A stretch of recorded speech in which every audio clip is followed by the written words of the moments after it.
नमस्कार साथियों, अगर आप भी दो पहिया या चार पहिया वाहन चालक हैं तो आज की खबर आपके लिए बेहद महत्वपूर्ण है क्योंकि केंद्र सरकार ने विदेशों के लाइसेंस से इंस्पायर होकर के अपने देश यानी भारत के में जो भी लाइसेंस होल्डर्स हैं उसमें कुछ महत्वपूर्ण बदलाव करे हैं और कुछ नए फीचर ऐड ऑन करे हैं जो आज की इस वीडियो में मैं आपको बताऊंगा।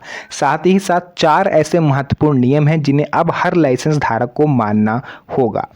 तो चलिए वीडियो को स्टार्ट करते हैं और सभी चीज़ों को पर विस्तार से बात करते हैं। तो देखिए यहाँ पर जो पहला नियम आया है वो है पूरे देश में एक समान होंगे ड्राइविंग लाइसेंस। जी हाँ साथियों, अभी आप देखोगे बिहार में डिज़ाइन कुछ और है, कलर कुछ और है। यूपी के लाइसेंस में कलर कुछ और है, डिज़ाइन कुछ और है, फॉर्मेट कुछ और है। वहीं आप झारखंड चले जाओगे तो वहाँ पर अलग है, मध्य प्रदेश चले जाओगे तो वहाँ पर अलग है। भाई जब देश एक, लाइसेंस बनवाने की एलिजिबिलिटी एक, तो कलर, डिज़ाइन, फॉर्मेट ये अलग अलग क्यों है? इसी को देखते हुए सरकार ने अब एक तरह का लाइसेंस पूरे देश में मान्य करा है। जिस तरह से साथियों आधार कार्ड आप देखोगे, चाहे बिहार के निवासी का हो, राजस्थान के निवासी का हो, यूपी के निवासी का हो, दिल्ली के निवासी का हो, एक होता है, कलर एक, डिज़ाइन एक, फॉर्मेट एक। तो लाइसेंस क्यों अलग अलग? सरकार ने ये फैसला किया है कि लाइसेंस भी आधार कार्ड की तर्ज पर हम एक रखेंगे, एक ही कलर, एक ही डिज़ाइन, एक ही फॉर्मेट, ताकि फर्जीवाड़ा रुक सके और नकली लाइसेंस बनवाने वालों की पोल खुल सके। इसमें कुछ नए फीचर्स भी ऐड ऑन करेंगे जो मैं आपको यहाँ पर बताने वाला हूँ। फिलहाल सरकार तैयारी कर रही है कि एक ही फॉर्मेट का लाइसेंस पूरे देश में मान्य करा जाए। इससे वेरिफिकेशन आसान होगा और नकली लाइसेंस भी काफ़ी हद तक कम होंगे। नए ड्राइविंग लाइसेंस में मिलेगा क्यूआर कोड, ये है दूसरा सबसे बड़ा अपडेट। जी हाँ साथियों, अभी तक क्या है कि आपके आधार जो लाइसेंस होता है उसमें सिर्फ एक चिप लगी हुई होती है, क्यूआर कोड नहीं होता। जिस तरह से अब आधार कार्ड में आपको क्यूआर कोड दिखने वाला है, ठीक उसी तरह से लाइसेंस में भी क्यूआर कोड होगा जिसमें आपकी पर्सनल जानकारी होगी। भगवान न करे अगर आपके साथ कोई अप्रिय घटना घट जाती है या फिर आपका एक्सीडेंट हो जाता है तो वहाँ पर मौजूद पुलिस कर्मियों को आपके बारे में संपूर्ण जानकारी मिल पाए कि आप किस क्षेत्र के हो, किस राज्य के हो, आपका घर कहाँ है, आपका नाम क्या है, आपका मोबाइल नंबर क्या है, सब कुछ उस क्यूआर कोड में जानकारी होगी, है ना। तो ये सब चीज़ें पुलिस जैसे ही स्कैन करेगी तुरंत ही उनके स्क्रीन पर आ जाएगी। तो ये आपके लिए फ़ायदेमंद भी है और सरकार के लिए भी बेस्ट है।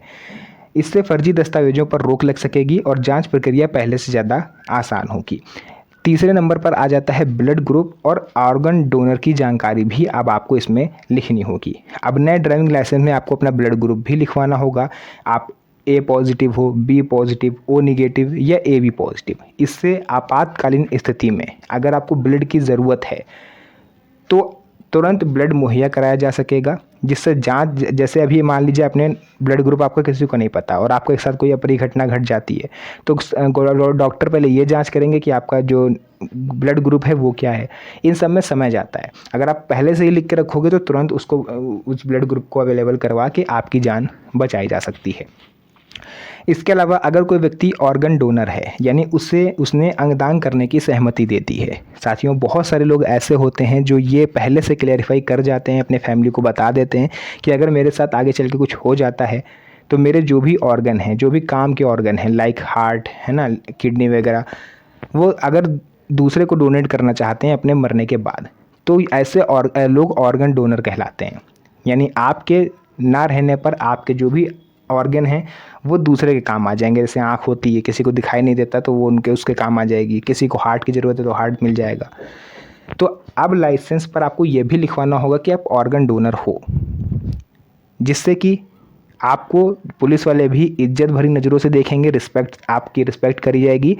एंड पुलिस वालों को और डॉक्टरों को इसमें ज़्यादा मेहनत नहीं करनी पड़ेगी, उनको पहले से पता रहेगा कि इस व्यक्ति का क्या करना है अगर आपकी फैमिली से कांटेक्ट नहीं हो पाया, है ना। सरकार का मानना है किसी दुर्घटना की स्थिति में यह जानकारी डॉक्टर और पुलिस के लिए काफ़ी मददगार साबित हो सकती है। तीसरे नंबर पर साथियों आ जाता है अब एड्रेस प्रूफ की तरह काम करेगा आपका ड्राइविंग लाइसेंस। जी हाँ साथियों, अब नया स्मार्ट ड्राइविंग लाइसेंस कई जगहों पर एड्रेस प्रूफ के तौर पर भी वर्क करेगा, क्योंकि इसमें आपकी पूरी जानकारी अपडेटेड होगी। यानी बैंक, होटल, सरकारी काम या अन्य वेरिफिकेशन में ये काफ़ी अहम भूमिका निभाएगा। पुराने लाइसेंस वालों को क्या करना होगा? देखिए ये बहुत बड़ा अपडेट है, क्योंकि जिनके पास अभी भी पुराना लाइसेंस है, क्या उन्हें फिर से नए सिरे से नया लाइसेंस बनवाना है? तो उसके बारे में समझ लेते हैं। अगर आपका ड्राइविंग लाइसेंस पहले से बना हुआ है तो अभी घबराने की ज़रूरत नहीं है। जब आप अपने लाइसेंस को दोबारा से रिन्यूअल करवाने जाओगे तब ये सारे प्रोसेस आपके में ऑटोमेटिक हो जाएगा। तब ये ऑर्गन डोनर, ब्लड ग्रुप जैसी चीज़ें आपसे पूछी जाएंगी, उस टाइम आप उनको नोट करवा देना, वही आपके लाइसेंस पर प्रिंट होके आ जाएगा। तो ये थे 4 ऐसे महत्वपूर्ण नियम जो मुझे लगा आपके साथ इसे शेयर करना बेहद ज़रूरी है, क्योंकि सरकार का उद्देश्य देखिए सिंपल है कि वेरिफिकेशन आसान करा जाए, एक्सीडेंट के समय व्यक्ति से जुड़ी जानकारी जल्द से जल्द हमें मिल सके। इसलिए सरकार ये सब चेंजेस कर रही है एंड विदेशों से भी इंस्पायर हुई है गवर्नमेंट, क्योंकि विदेशों में ये चीज़ पहले से ऑलरेडी है, वहाँ पर ऑर्गन डोनर, ब्लड ग्रुप सब कुछ पहले से लिखा होता है। तो ठीक वैसे ही अब हमारे देश के वाहन चालकों के लिए ये किसी खुशखबरी से कम नहीं है, क्योंकि कई केसों में ऐसा देखा गया है कि अगर आपके साथ कोई दुर्घटना हो जाती है, आप बोलने की स्थिति में नहीं हो, तो पुलिस वाले तुरंत आपके QR को स्कैन करके आपके घर का नंबर निकालेंगे, उनसे कांटेक्ट करेंगे और आपको फैमिली से मिलवा देंगे।